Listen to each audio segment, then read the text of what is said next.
All right, let's see. Hi there again. This is Shane is Bored. In my last video, I played the Curious Expedition, kind of a roguelike exploring game on the PC. So today I'm feeling a little explorative, a little curious, and I think I have just the thing.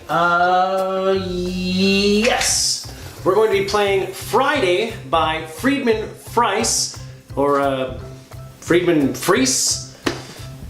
Freedom Fries. We're gonna play Friday by Freedom Fries. Friday is a solo card game where you play as Friday, Robinson Crusoe's sidekick that they help save, and you're trying to get him off the island. Unfortunately, as you play, you get older and it makes it more difficult. Right now, this is exactly what I'm looking for, so let's head on downstairs and give it a go. Now that we've come downstairs, it's time to go ahead and open this bad boy up and see what it has to offer. Obviously, one of the things we're going to be finding is rule books, but we don't really particularly need these because I know how to play, so bye. You're also going to find 3 cardboard tiles. These are to hold your cards and keep track of things during the game. You can really set those up however you like. It's not terribly important. Get a little baggie of life tokens. These are definitely important and you're going to lose a lot of those. And finally, you're going to find a whole lot of cards, this being a card game. No real surprise there. Now the setup is very minimal, so let's get this ready to roll and we'll take a little bit of a closer look at it. Alright, so again, we have our little pirate cards. Those are a secret until later. These are aging cards in the basic difficulty. One of these gets shuffled into your deck randomly. There's old aging cards that come into play later in the game, so those are at the bottom of this deck. Those are on top of that. They go on the aging board as shown. This holds the threat deck right here, which is then shuffled up, placed like so, and we have threat level green, which is just cuddly and adorable and not terribly intimidating. We'll put that up here so it's out of the way.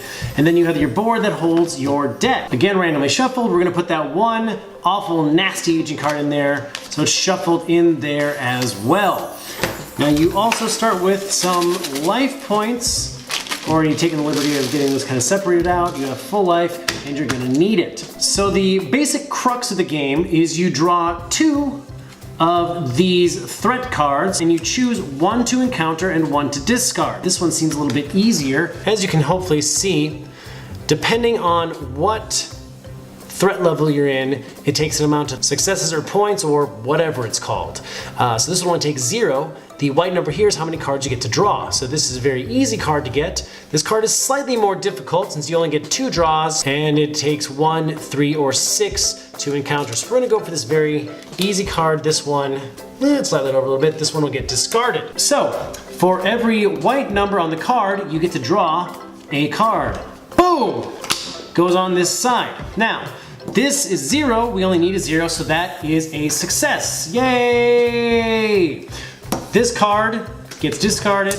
This card becomes yours. It has a value as well as usually some kind of awesome ability all referenced in the rulebook. This gets discarded and then you now have that card in your deck. So again, you then proceed by drawing 2 threat cards, choosing 1 and going after it. This one is very difficult and probably impossible right now to accomplish, or almost impossible. So we're gonna choose that, take a look at what that looks like when you fail horrifically, as I often do.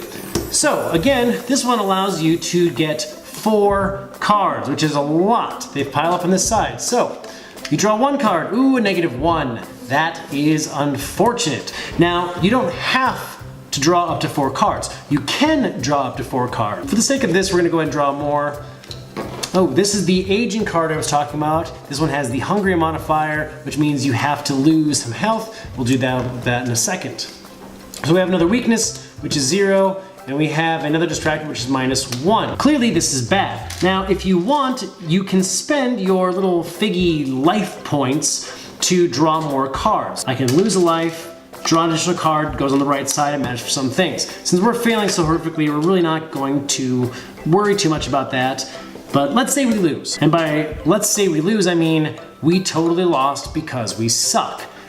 All is not lost though. One of the coolest features of this game, if this took 4 to succeed, we lost by -2, meaning we have to lose a total of 6 life, which is a lot.